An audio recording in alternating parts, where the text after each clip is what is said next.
Assalamualaikum warahmatullahi wabarakatuh. Apa kabar anak-anak? Mudah-mudahan dalam keadaan sehat walafiat ya. Kembali lagi kita belajar pendidikan agama Islam dari rumah.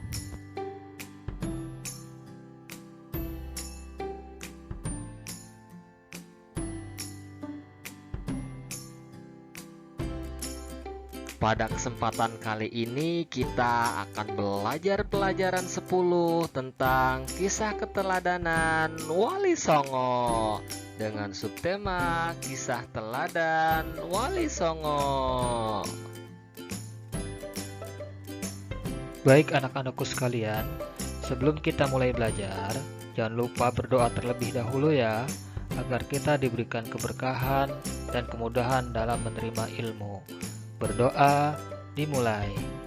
Bismillahirrahmanirrahim. Raditu billahi rabba wa bil islami dina wa bi Muhammadin nabiyya wa rasula. Rabbi zidni ilma warzuqni fahma. Amin. Baik anak-anakku yang shalih dan shalihah, gambar masjid di atas merupakan salah satu peninggalan yang terkenal dari salah seorang Wali Songo, yaitu Sunan Kudus. Oleh karena itu, masjid tersebut dinamai Masjid Menara Kudus. Untuk lebih mengenal tentang siapa Wali Songo itu dan kisah teladan apa yang dapat diambil dari mereka, kalian dapat mempelajari penjelasan berikut ini.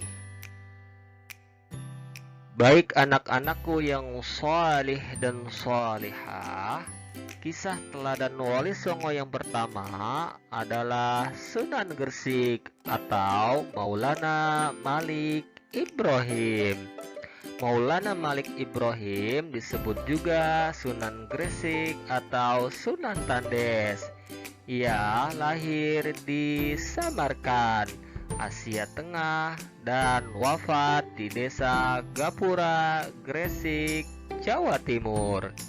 Kisah keteladanannya adalah semangatnya mendakwahkan Islam. Sunan Gresik banyak membela rakyat Jawa yang tertindas oleh Majapahit. Ia juga mengajarkan cara-cara baru bercocok tanam. Baik anak-anakku yang shalih dan shalihah, selanjutnya yang kedua Sunan Ampel atau Raden Rahmat. Sunan Ampel atau Raden Rahmat dianggap sebagai sesepuh oleh para wali lainnya. Makam Sunan Ampel terletak di dekat Masjid Ampel, Surabaya.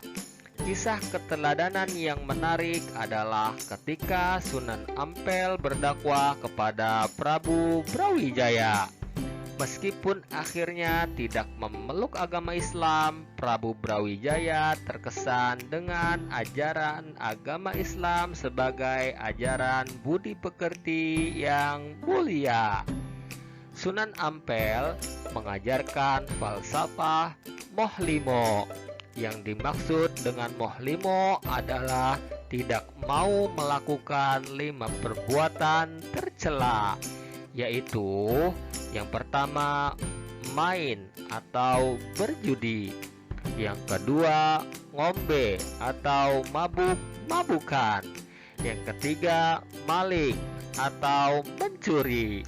Yang keempat, madat atau menghisap candu atau ganja. Yang kelima, madon atau berzina. Oke, selanjutnya yang ketiga Sunan Bonang atau Makhdum Ibrahim. Sunan Bonang adalah putra Sunan Ampel dan sekaligus muridnya. Ia wafat pada tahun 1525. Kisah keteladanannya adalah cara berdakwahnya yang bijak.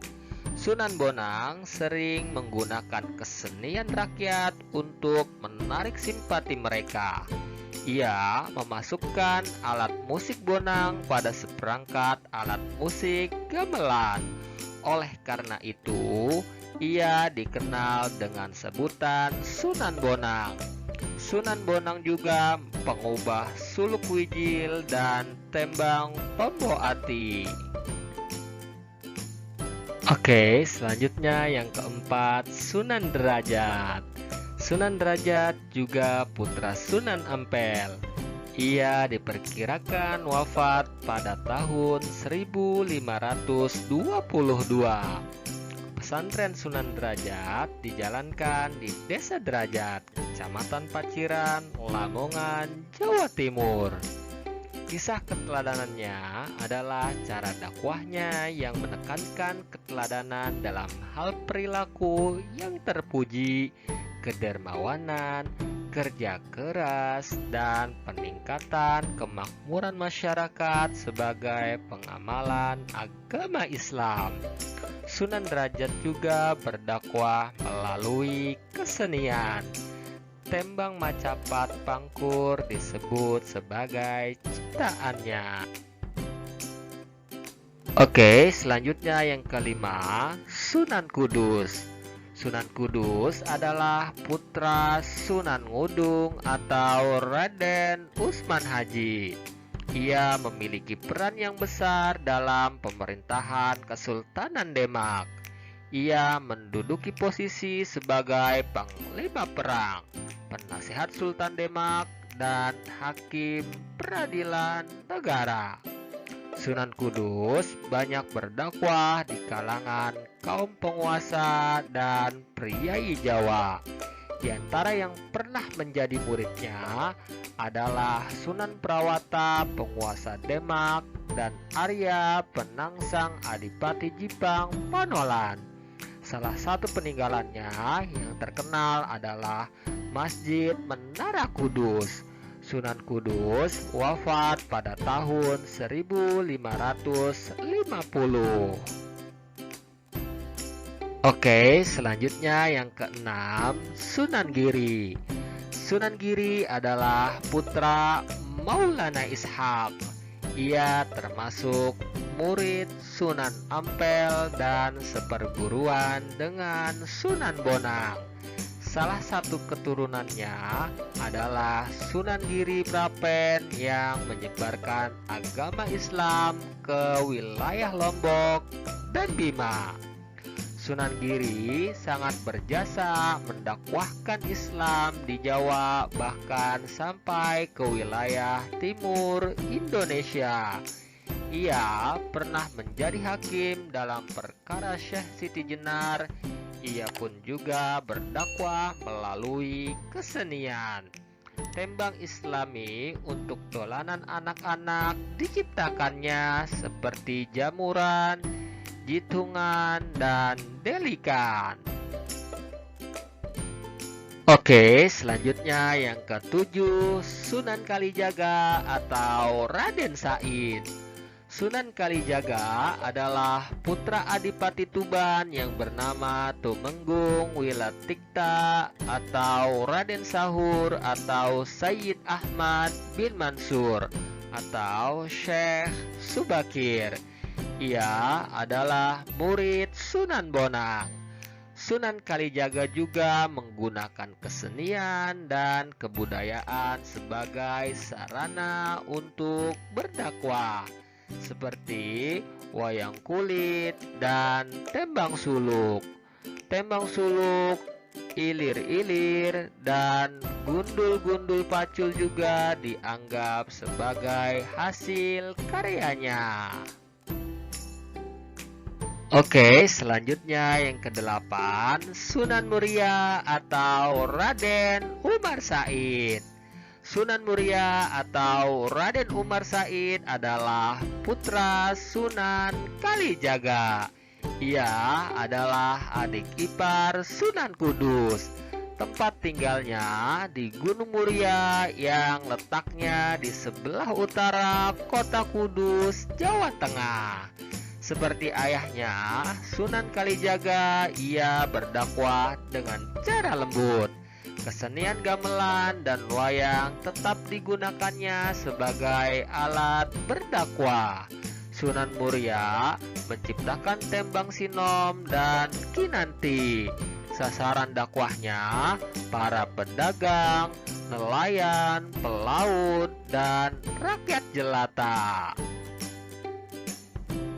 Oke, selanjutnya yang ke-9, Sunan Gunung Jati atau Syarif Hidayatullah. Sunan Gunung Jati atau Syarif Hidayatullah adalah putra Syarif Abdullah Umdatuddin. Ia berjasa mengembangkan Cirebon sebagai pusat dakwah dan pemerintahannya yang kemudian menjadi Kesultanan Cirebon. Anaknya yang bernama Maulana Hasanuddin juga berhasil mengembangkan kekuasaan dan menyebarkan agama Islam di Banten sehingga kemudian menjadi Kesultanan Banten. Sunan Gunung Jati memberikan keteladanan yang baik dalam bekerja.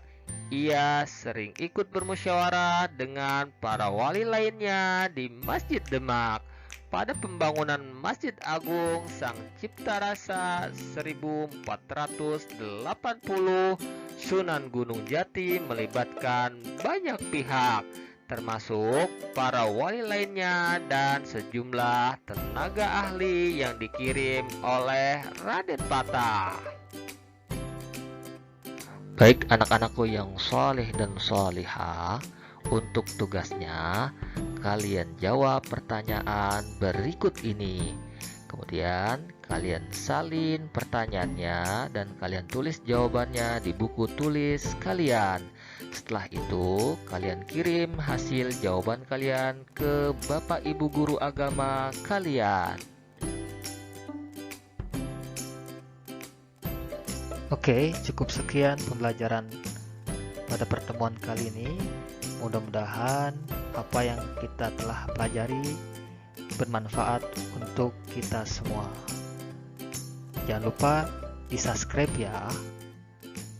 Sekian dan terima kasih. Assalamualaikum warahmatullahi wabarakatuh.